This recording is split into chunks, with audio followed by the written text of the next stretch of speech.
Hello friends, Coach Bob with you today, and today we're going to be doing a video, random thoughts at 2,000 miles.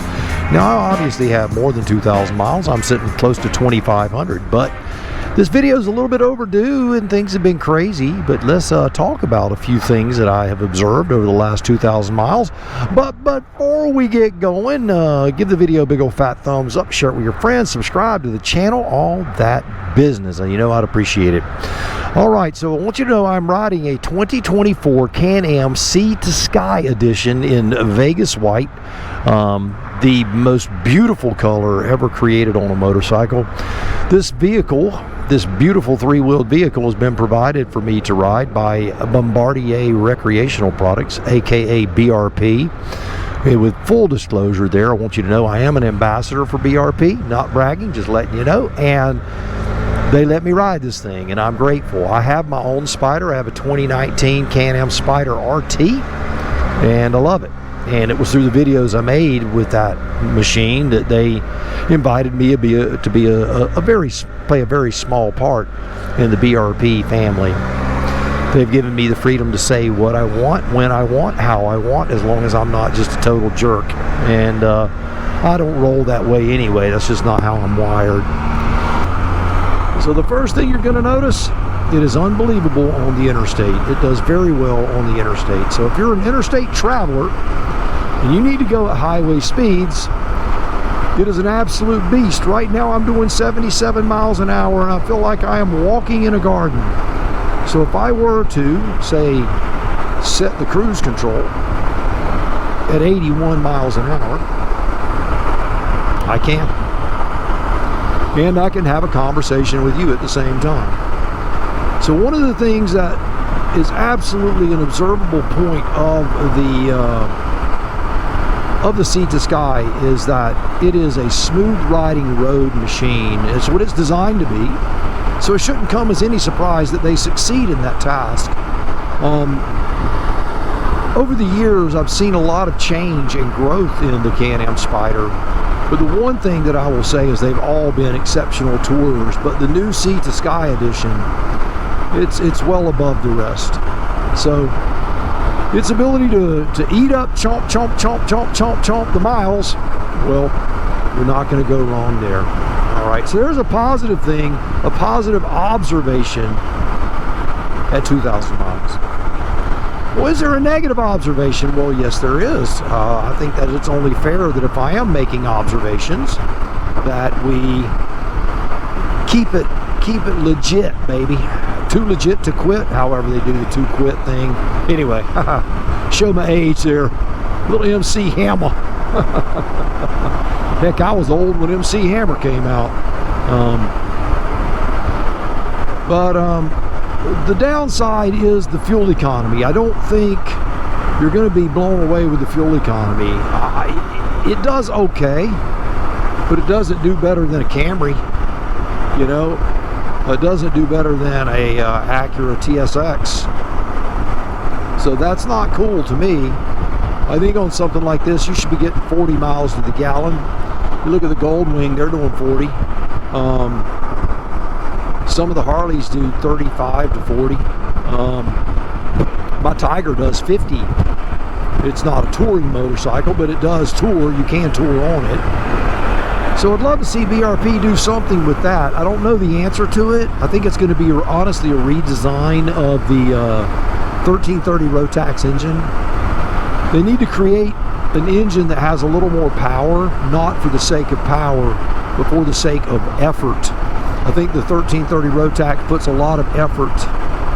When you look at the wind drag coefficient of a machine this big, and you associate it with 115 brake horsepower, it'll go fast enough, but it still does not have the gas mileage that you would want. Maybe even an overdrive type of transmission. Maybe your sixth gear would be more of a highway gear. Could be good where you lower those RPMs a little bit. But that's the downside to gas mileage. I'm running on average that 30 to 32. I just think it could be a lot better. All right. Number two, let's talk about another positive thing followed by another negative thing. The handling of this machine is absolutely beautiful. It is very planted. When you accelerate, decelerate, when you're doing, like I'm going to be getting off on the interstate here, it's got the 360 turn. I could take this thing way faster than I'm allowed to. I won't do it because that wouldn't be responsible. But I want you to know, though, that it is very planted and it is very capable of taking winding roads, whether it be the tail of the dragon, the back of the dragon, your friendly local neighborhood winding road. You're going to be able to get out there. I ride with sport bike riders every now and then, and they always laugh when I show up if they've never been around me.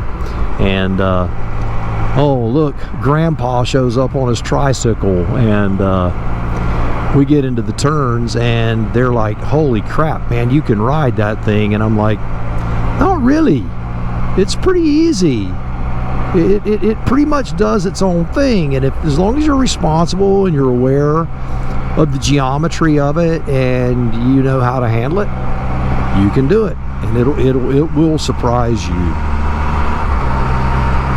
So the handling is absolutely, unbelievably confidence-inspiring beauty. So let's go with number 2 on the negative. And number 2 is going to be a weird one, even though it's just an observation that I make on all spiders. We'll run through here, see if I can't show you some things at lower speed. Is the twitchiness of it. Now the twitchiness of it, a lot of people struggle with that when they get the spider. So what I mean by that is, if you just, even at slow speeds, you can see, man, if I just bump the handlebars, you're moving. Now, I don't bump the handlebars, so that's not a problem for me. But for you, it may be, at least until you learn how to ride it. Yes, there is a learning curve when you come off of 2 wheels and move to 3. There is a learning curve. So the steering sensitivity is something that people always come to me about, and they go, Coach, I am all over the road. I hit a bump, there's bump steer, I'm over by the edge of the road. On the interstate, I am absolutely flighty. I am all over the place. What am I doing wrong? And I've made a couple of videos on that. Maybe I'll drop a couple of links of those videos down below. But I'm going to do another video on that here soon on this machine, and I'll share some of those same techniques and some new insight with those things. But it is twitchy. It's one of those things, I call it a negative because it feels negative at first, which is going to be completely stupid when I show you the next positive, is the twitchiness of the steering. Yes, it is a positive thing for it to be incredibly responsive, like a sports car. If you've ever driven like a Porsche 911 or a Cayman, and then you get out of that, you hop into a Mustang or a Charger. You know, the Mustang and Charger are a lot of fun to drive, but the Porsche is a completely different machine. Handling wise, there is no comparison. But if you're driving on a road, you will oversteer the Porsche. If you've been driving an American car, you will just do it because it's different. It's more precise. And that's how the Spider is. We're talking precision. So the problem isn't the machine. The problem, sadly, is us. It's you, it's me. So the twitchiness of the steering is a negative when you're first learning, but it becomes a positive the more experienced you get with it, because what that means is that when you're making evasive maneuvers, that you can get yourself to a safe place more rapidly. So the next negative is this. So this is number 3, and that is the durability of the finish. This thing likes to chip, and it likes to hold stains in the matte finish paint. I'm able to get it out, but it does require a little more effort than with a very hard lacquer. They make cleaning chemicals for these things for the matte finish paints that work quite well. But using the proper cleaning materials does make it better, but it won't make, what it cannot make better though is the durability of the finish. And that is something that is just in the nature of what this is, and I don't like that. You can't change it. It's just the way it is. So be careful with it. don't drag your feet across things. You know, be careful when you get on and off of it. Don't bang your feet into this or bang this into that, you know. Whereas on some of my other motorcycles, I bang boots into them, and it might put a small scratch on it, but it won't take the paint off, you know. There are actual places, only one particular place on here, what it's from is from Coach Vic's boots. It'll take some paint off. And so, but getting her on and off of this thing is a job, man, because, you know, she's paralyzed, so it's hard. We're not gentle. We can't be gentle. It's just the way it is. So the paint durability, I would say, is a negative. All right, number 4 on the positive side. I alluded to it earlier, and that is the noise, or the lack thereof. This thing is quiet. And when I say it's quiet, I mean it is absolutely quiet. I look at this thing every time I get on it, you know, I mean, I'm wearing an adventure helmet. Now, an adventure helmet is not the quietest of the helmets. It's designed not to be the quietest, because when a lot of times you're riding in the woods, you've got this face shield up. So, you know, it's more for awareness. It has a much larger setback in the cut of the face shield and things, and it is a little noisier. This machine is absolutely quiet. At 80 miles an hour, I can sit here with my Cardo and have a conversation with Coach Vic, no problem whatsoever. In rain, you're gonna get in the deluge, you're gonna get, you know, saturated when you're stopped, but when you're riding, you do pretty good. There is no buffeting on your chest, so the wind protection, the noise protection is unbelievable. Can you get hot in the summertime because you're not getting as much wind? Because, you know, there is the other side of it, right? We'll talk about that. That might be a negative. We'll talk about that in a minute. So, but the wind protection, creating this quiet environment that you ride in. I wear earplugs when I ride most of the time because I suffer from tinnitus. But on this, if I forget my earplugs, like when I'm traveling around town, I don't. But if I'm on a big highway tour, I'll wear them. But if I'm just riding like I'm riding right now, and I'm going to be averaging that, you know, 45, 50 miles an hour, I don't wear them. I don't need them. I mean, it's no more noisy than me playing Gran Turismo in my office at the house. So there you go. All right, so the next one, number 4. It is a negative, and it's something that I don't know what they can do about it, but there has to be something. I know they've tried with the fan setup, is the heat. Now, it's funny, I've got friends who'll tell me the Spider is not hot. It doesn't get hot. I'm like, man, everyone that, maybe it's where I am too. I live in Florida, and so it's hot here anyway. We have days, we have weeks, we have 2 months where the heat index virtually every day is between 100 and 110 every single day. I woke up yesterday morning, the heat index was 93 degrees. It was like 7 in the morning. You know, it's crazy. It's wet, it's hot. So you ride, you sit at a red light, and those little fans come on, and man, you are just cooking. So I don't know if there's a way. I know Ducati created a heat shield system for the Panigale, because the Panigale gets awfully hot. It looks like this little foil material that they connect to the back of the plastics on the Panigale. If BRP could create some sort of insulation that could go on these plastics, it would make it even quieter and cooler. So that would be a win-win situation. But when you sit at a red light in the summertime, you are a baked potato. I mean, you are just a baked potato. It is unbelievable how hot you can get on this thing. And you'll watch, you know, this right here is showing 81 degrees as I'm riding. There were times when we stopped and it was the heat coming up out of the engine. It'd be 135 degrees. Now, is that what I was sitting in? It felt like it. I was like, please, red light, change. I want to move. My body needs to roll down the road to get a little breeze. Even if it's hot, hot air is better than no air. So yeah, the heat is something that needs to be contended with. Like I said, I believe it's a simple fix. It's just one that hasn't, I don't think in Canada it's a big problem, but it is a big problem down here. So if it's something that they could sell an aftermarket type item that would insulate these plastics, maybe to keep that heat from coming up on the rider. So the next positive, and I've shared this many times before, I will share it again, is the storage capacity on this thing. The storage capacity on this thing is immense. You can fit a helmet, 2 helmets actually, in that back bag.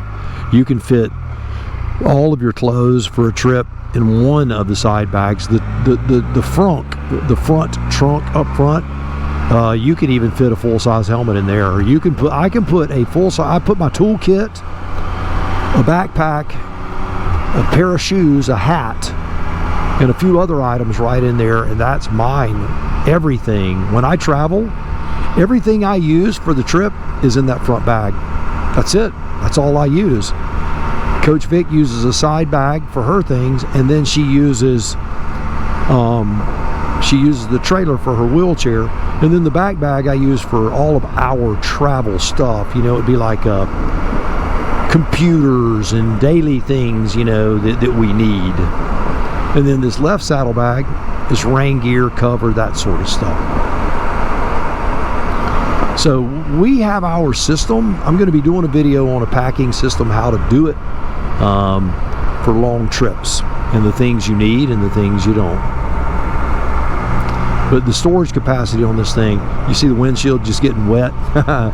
Humidity, man. You'll be riding along and all of a sudden everything's wet, and then it'll be dry. It's crazy. But yeah, the storage capacity on this thing is absolutely immense. All right, is there another downside? Yes, there is. I would say the latches on the Spyder need to be more robust in the way the saddlebags close and open. I understand that the bags the lids are plastic and they're lightweight, and so it has to be done a certain way, but it can be more solid than it is. And then also the latches are difficult to adjust. You want your latches to be simple to adjust. Oh, look at this, a recumbent bicycle. Those are cool. You know, when I was a young guy, look, man, all these old people riding these stupid looking little recumbents, and me now, I go, man, that's pretty cool. Maybe it's time for Coach Bob to get him a recumbent bicycle. Either way, the saddlebags and stuff are great, but the latching on there are times I close it, and it can be a little irritating. So I'd like to see a better latching system on there. It doesn't have to be a total redo, but I think that the way it closes and the adjustability of things should be better. But I do like the fact, I think that this is probably part of the problem too, so I don't want you to think that I am identifying a problem, but I'm also kind of saying I understand it too. One of the things that these saddlebags, when you close them, you can tell you're trapping air in there, man. They don't leak. They do not leak. So that's part of when you close them, you have to get them all the way down and click like that, because if you slam them down, you're going to have a problem because of the amount of air. It's like a big old bubble in there, and that's it. It won't close right. So you get it down, closed, and click, right? But the latches, it'll show something maybe popped open when it's not really open, and in order to adjust that out, it takes a lot of time. It just needs to be a more simple adjustment process. Every motorcycle, every tourer I've ever ridden, you know, has the issue with saddlebag trouble lights, if they have the trouble lights installed on there. But you know, but their latches have been somewhat easier to adjust with a regular head screwdriver or a Phillips head screwdriver. You can kind of adjust any play out of them. This takes a lot more than that. All right, well, before we close the video out, I want you to do me a favor, give the video a big old thumbs up, share it with your friends, subscribe to the channel, all that. You would make me a happy boy. All right.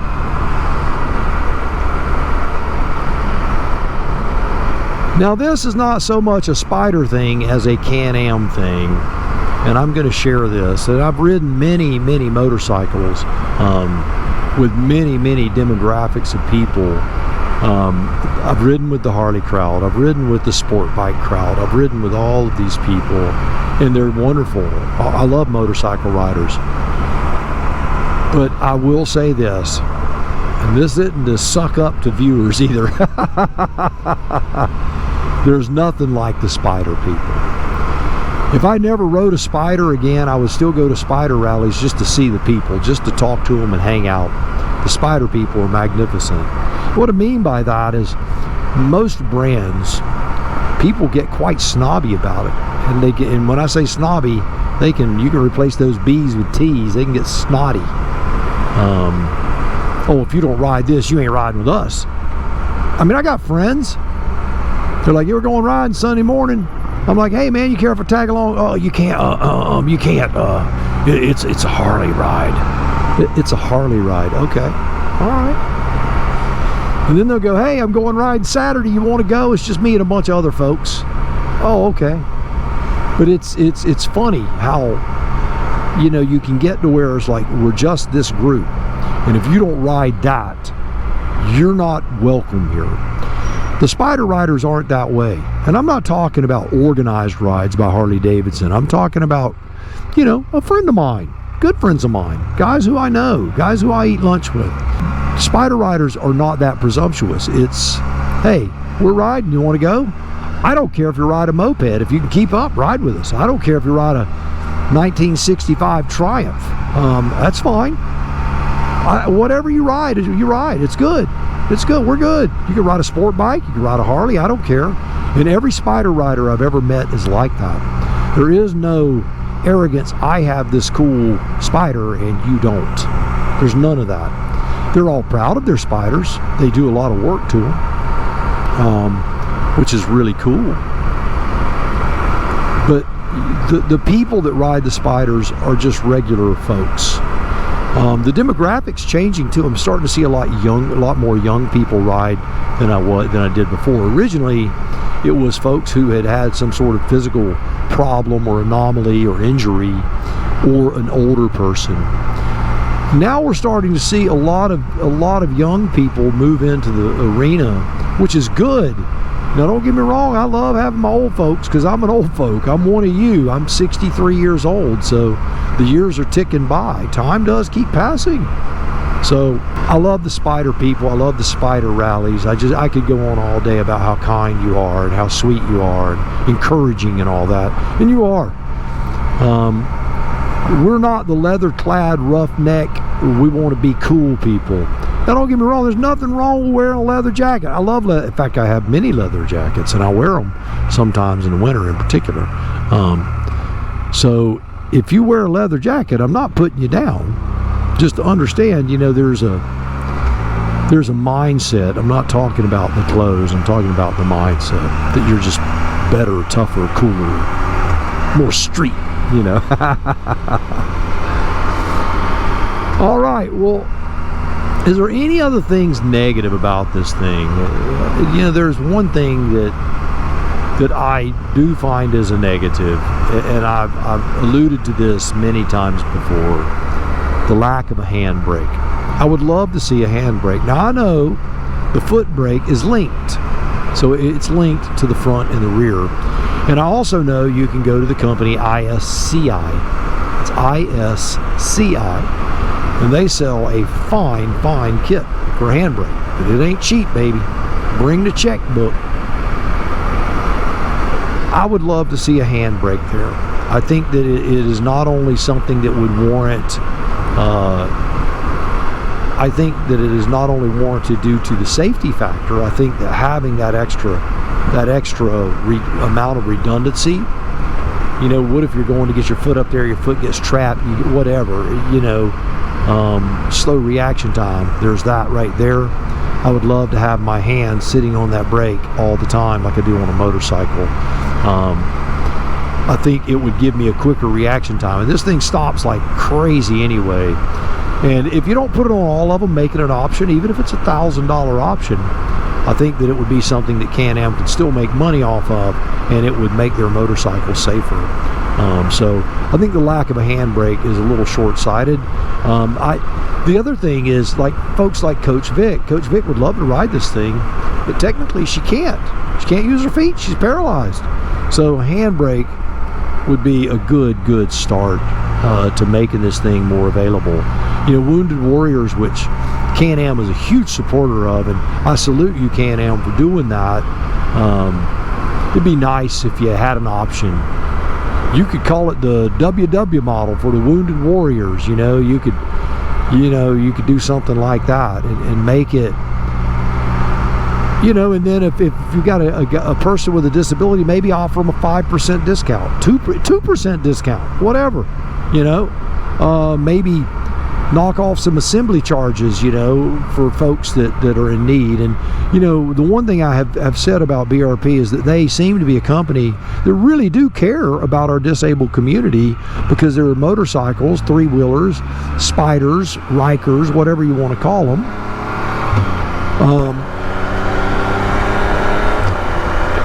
They make entry a lot easier for disabled folks, because you do have the ability to put your feet up on that footboard, and people are making aftermarket racks for the back and all that.